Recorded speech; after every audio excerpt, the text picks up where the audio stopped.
আজকে আমরা যে বিষয়টা নিয়ে কথা বলবো সেটা হলো মঙ্গল সাম্রাজ্য।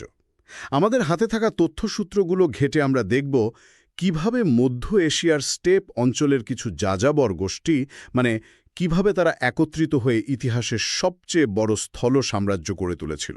আর আমরা এমন একটা সময় থেকে শুরু করব যখন মঙ্গল কোনো সাম্রাজ্যের নাম ছিল না, এটা ছিল স্রেফ ছোট ছোট কিছু গোষ্ঠীর নাম। যারা শুধু বেঁচে থাকার জন্য একে অপরের সাথে লড়াই করত, তাই তো? একদম ঠিক। চলুন তাহলে একদম ১২০০ শতাব্দীর সেই বিভক্ত প্রান্তের ফিরে যায়। এই অবিশ্বাস্য গল্পের শুরুটা ঠিক কোথা থেকে হলো সেটা খুঁজে বের করা যাক। আচ্ছা, চেঙ্গিস খানের উত্থানের আগে ধরুন ১১৬৭ সালের দিকে স্টেপ অঞ্চলের জীবনযাত্রা কিন্তু খুবই কঠিন ছিল। হ্যাঁ, আমাদের সূত্রগুলো তো তাই বলছে। তাতার, কারিয়েত বা মঙ্গলদের মতো বিভিন্ন উপজাতির মধ্যে সারাক্ষণ লড়াই লেগে থাকত। আর কারণটাও খুব সাধারণ, সম্পদ সীমিত কিন্তু দাবেদার অনেক। আর দেখুন, তাদের কোনো নির্দিষ্ট লিখিত ভাষা বা আজকের দিনের মতো কোনো জটিল শাসন ব্যবস্থা ছিল না। সবকিছু চলত বংশ পরম্পরায় আসা মোড়ল বা প্রধানদের কথায়। ঠিক। এখানকার একটা আকর্ষণীয় দিক হল তাদের বিশ্বাস। তারা তেংরি বা আকাশ দেবতাকে বিশ্বাস করত। এই তেঙ্গুরিবাদ তাদের যাযাবর জীবনের সাথে একেবারে মিশে গিয়েছিল। তাদের কোনো স্থায়ী মন্দির বা উপাসনালয় ছিল না, বিশাল আকাশটাই ছিল তাদের উপাসনার জায়গা। একদম। আর ছিল শামান বা স্থানীয় ভাষায় বেকি, যারা ছিল আধ্যাত্মিক নেতা, যারা দাবি করত যে তারা মৃতদের সাথে কথা বলতে পারে বা রোগ সারাতে পারে, যদিও তখনকার চিকিৎসা ব্যবস্থা খুবই সীমিত ছিল। হ্যাঁ, কিন্তু এখানেই সূত্রগুলো পড়তে গিয়ে আমার একটা ব্যাপার খুব অদ্ভুত লেগেছে। ১২০০ শতাব্দীর শেষের দিকে নাকি জলবায়ু কিছুটা উষ্ণ হতে শুরু করে। এর ফলে পশুপালনের জন্য ঘাস বাড়ে, খাবার বাড়ে, জীবনযাত্রা সহজ হওয়ার কথা। সাধারণত আমরা ভাবি প্রাচুর্য মানেই তো শান্তি, কিন্তু এখানে ঠিক উল্টোটা ঘটল। সংঘাত কমার বদলে আরও বেড়ে গেল। এটা বেশ অদ্ভুত না? একদমই। আর এর আরণটা হল, দেখুন, যাযাবর সমাজে সম্পদ মানেই ক্ষমতা। যখন নারীরা পশুপালনের দায়িত্ব বেশি করে নিতে শুরু করল, তখন পুরুষদের হাতে যুদ্ধ করার জন্য অফুরন্ত সময় চলে এলো। ঠিক তাই। বাড়তি খাবার মানে আরও বেশি ঘোড়া, আরও শক্তিশালী যোদ্ধা, আর জেতার জন্য আরও বড় পুরস্কার। ফলে ছোটখাটো সংঘাতগুলো বড় আকারের যুদ্ধে পরিণত হওয়ার জ্বালানি পেয়ে গিয়েছিল। তার পরিস্থিতি বদলালে মানুষের আচরণও কতটা অপ্রত্যাশিতভাবে বদলে যেতে পারে। অবশ্যই। আর ঠিক এই পরিস্থিতির মধ্যেই জন্ম হল তেমুজিন নামের একজনের, যাকে সারা বিশ্ব চেনে চেঙ্গিস খান নামে। হ্যাঁ, তিনি এক সম্ভ্রান্ত পরিবারে জন্মালেও তার জীবনটা শুরু থেকেই ছিল সংগ্রামে ভরা। তাতাররা তার বাবাকে বিষ দিয়ে হত্যা করে, আর তার বাবার অনুসারীরাই তাকে আর তার পরিবারকে বিপদের মুখে ফেলে চলে যায়। ভাবা যায়? এই কঠিন শৈশবই কিন্তু তাকে একজন অসাধারণ নেতা হিসেবে গড়ে তুলেছিল। তিনি খুব অল্প বয়সেই বুঝে গিয়েছিলেন যে এই পৃথিবীতে টিকে থাকতে হলে জোট আর বন্ধুত্বের কোনো বিকল্প নেই। আর তার জীবনের মোড় ঘুরিয়ে দেয়া ঘটনা ছিল কারিয়েতদের সাথে জোট বাঁধাটা। একদম। এই জোটের শক্তি ব্যবহার করেই তিনি তাতারদের পুরো তরাই ধ্বংস করে দেন, যা ছিল তার বাবার হত্যার এক নির্মম প্রতিশোধ। তার এই একীকরণের পেছনে ব্যক্তিগত প্রতিশোধের একটা বড় ভূমিকা ছিল, যা পরে একটা বিশাল সাম্রাজ্য তৈরির দিকে মোড় নেয়। হ্যাঁ, এই বিজয়ের পরেই তো তেমুজিন নিজেকে খান বা শাসক হিসেবে ঘোষণা করেন। আর তারপর ১২০৬ সালে মঙ্গল নেতাদের এক বিশাল সমাবেশ বা কুরালটায়ে তাকে সর্বসম্মতিক্রমে গ্রেট খান বা খানদের খান হিসাবে বেছে নেওয়া হয়। তখনই তিনি নিজের নাম নিলেন চেঙ্গিস খান, যার একটা অর্থ হতে পারে ভয়ঙ্কর শাসক। এভাবেই মঙ্গল সাম্রাজ্যের আনুষ্ঠানিক যাত্রা শুরু হল।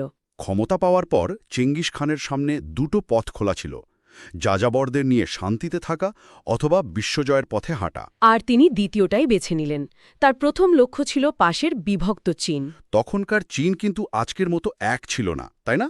না না, এটা মূলত ৩টি রাজ্যে বিভক্ত ছিল। দক্ষিণে ছিল সং, উত্তরে জিন, আর উত্তর পশ্চিমে পশ্চিম জিয়া। আর চেঙ্গিস খান খুব চালাকির সাথে প্রথমে সবচেয়ে দুর্বল প্রতিপক্ষ পশ্চিম জিয়াকে আক্রমণ করেন। হ্যাঁ, ১২০৯ সালে। আর তার কৌশলটা দেখুন। তিনি তাদের রাজধানী অবরোধ করে আশেপাশের নদীতে বাঁধ দিয়ে গোটা এলাকা প্লাবিত করে দেন। বলেন কি, একরকম বিনা যুদ্ধেই তারা আত্মসমর্পণ করতে বাধ্য হয়। একজন যাযাবর যোদ্ধা হয়েও তিনি প্রকৃতিকে কিভাবে অস্ত্র হিসাবে ব্যবহার করতে হয় তা জানতেন। ঠিক। এরপর তিনি নজর দেন শক্তিশালী জিন সাম্রাজ্যের দিকে। তাদের ছিল বিশাল সব প্রাচীর। কিন্তু আমার প্রশ্ন হল, যাযাবর যোদ্ধারা, যাদের সুরক্ষিত শহর জয়ের কোনো পূর্ব অভিজ্ঞতা ছিল না, তারা এটা করল কিভাবে? এটাই তো সবচেয়ে মজার বিষয়।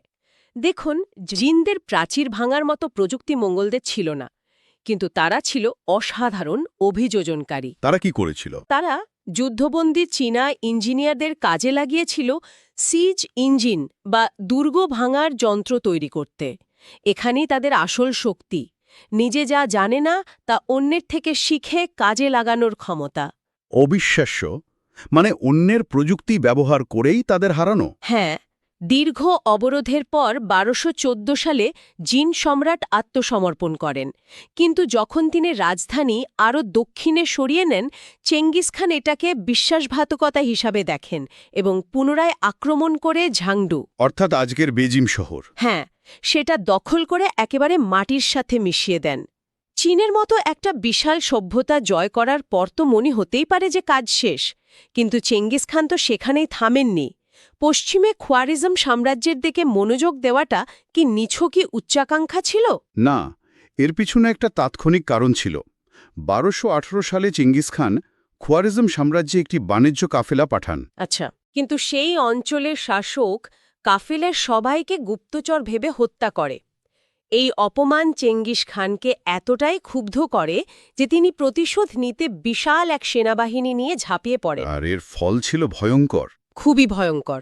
1227 সালের মধ্যে পুরো খোয়ারিসম সাম্রাজ্য মঙ্গলদের পায়ের নিচে চলে আসে।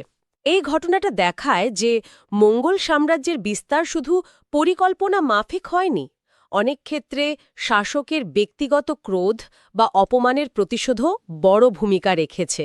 1227 সালে চেঙ্গিস খানের মৃত্যু হয়। তার বিশাল সাম্রাজ্যের উত্তরাধিকারী হন তার ছেলে ওগেদাই।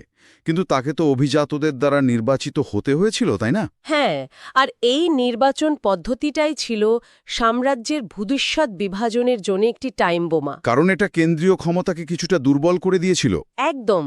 যাই হোক, ওগেদায়ের সময়ে কারাকোরামকে স্থায়ী রাজধানী করা হয়।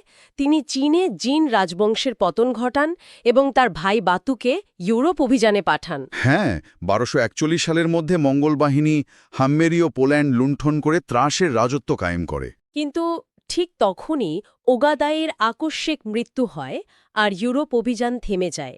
এটা ইউরোপের ইতিহাসের এক মোড় ঘোরানো মুহূর্ত। কে জানে তিনি বেঁচে থাকলে আজ ইউরোপের ইতিহাস হয়তো পুরোপুরি অন্যরকম হতো। এরপর সাম্রাজ্যের নেতৃত্বে আসেন চেঙ্গিস খানের নাতি কুবলাই খান, যিনি চীনে প্রতিষ্ঠা করেন ইউয়ান রাজবংশ। যিনি ছিলেন তার দাদার চেয়ে একেবারেই ভিন্ন চরিত্রের। একজন বিজেতার চেয়েও তিনি বেশি ছিলেন একজন প্রশাসক। আর তিনি চীনা প্রশাসনিক ব্যবস্থা ব্যবহার করেন, কিন্তু শাসনের মূল ক্ষমতা মঙ্গলদের হাতেই রাখেন। ঠিক।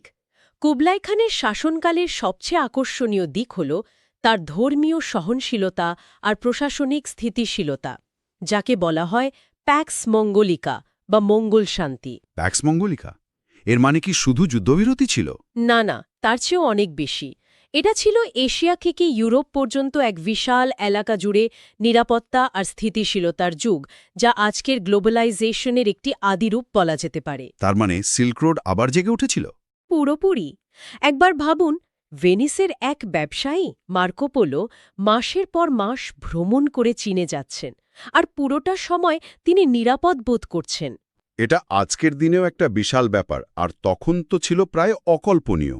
আর এই পথে শুধু পণ্য নয়, জ্ঞান, প্রযুক্তি, বারুদ, কাগজ, এমনকি প্লেগের মতো রোগও অবিশ্বাস্য দ্রুততায় ছড়িয়ে পড়েছিল। কিন্তু এত বড় আর বৈচিত্র্যময় একটা সাম্রাজ্যকে এক রাখা তো প্রায় অসম্ভব। একদমই। 1294 সালে কুবলাই খানের মৃত্যুর পর মঙ্গল সাম্রাজ্য ধীরে ধীরে ভাঙতে শুরু করে। কিভাবে ভাঙল? সাম্রাজ্যটি মূলত 4টি আলাদা খানাত বা রাজ্যে বিভক্ত হয়ে যায়। চীনে ইউয়ান রাজবংশ, মধ্য এশিয়ায় চাগাতাই খানাত, পারস্যে ইলখানাত এবং রাশিয়ায় গোল্ডেন হোর্ড। আর এই খানাতগুলো নিশ্চয়ই সময়ের সাথে সাথে নিজেদের মতো করে বদলে গিয়েছিল। ঠিক তাই। আর এই 4টি খানাত কিন্তু একে অপরের থেকে খুব আলাদা হয়ে গিয়েছিল।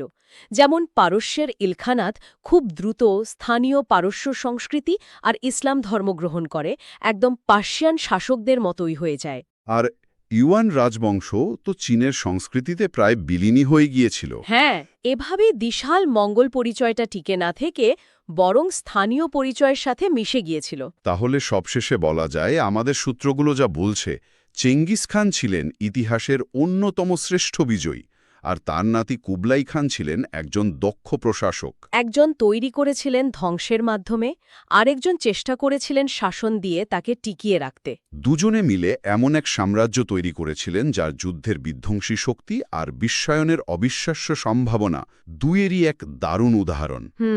আজকের এই আলোচনা থেকে আমরা দেখলাম কিভাবে নেতৃত্ব, পরিস্থিতির সুযোগ নেওয়া আর অবিশ্বাস্য অভিযোজন ক্ষমতা দিয়ে একটি যাযাবর জাতি গোটা বিশ্বকে নাড়িয়ে দিয়েছিল। তাদের উত্থান যেমন বিস্ময়কর ছিল, তেমনি তাদের বিভাজনও ছিল একরকম অবশ্যম্ভাবী। এত বিশাল সাম্রাজ্য টিকিয়ে রাখার চ্যালেঞ্জ আর